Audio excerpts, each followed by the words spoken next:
the seed of the idea came from Ong King San, who is our artistic director of TheatreWorks and the person who conceived and directed this particular production. So it was in the 2000 when he was visiting Cambodia. He was introduced to Necru MTA, and he saw her teaching at the Royal University of Fine Arts, and he was introduced to her, and he was told her story about how she survived the Pol Pot regime, and that actually it was very much her art that kept her alive in the camps, where, as you could see from this evening's performance, she sang and danced for the other prisoners of the camp, as well as for the officials. So it was, and also because the fact that it is a very strong. It's a very strong story in terms of the human spirit, and how one can really overcome the difficulties. And of course, MTA is a very extraordinary performer, and her own personal history as an artist, where she was identified as a young girl, by the Queen Mother to be part of the royal troupe.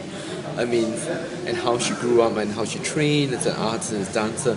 I think that's very, very extraordinary. And so King San felt that it was important to tell the story. Of course, everyone knows the story about the Khmer Rouge.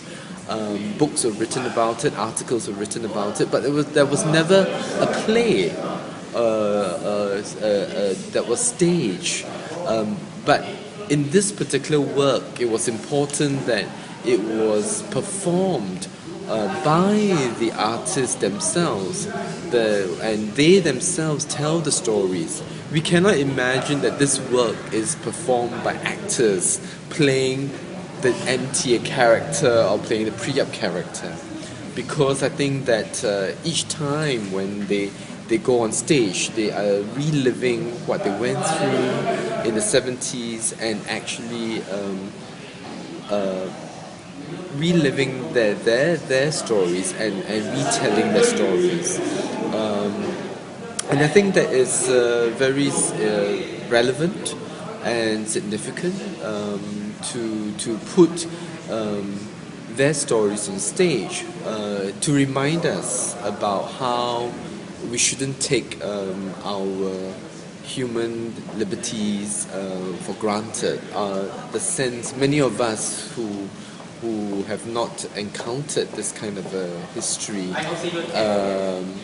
simply do not, take for granted our own freedom, our own liberties, and we don't realize that how difficult it is. So I think it's kind of a reminder of what had happened and what we should avoid and prevent from happening again.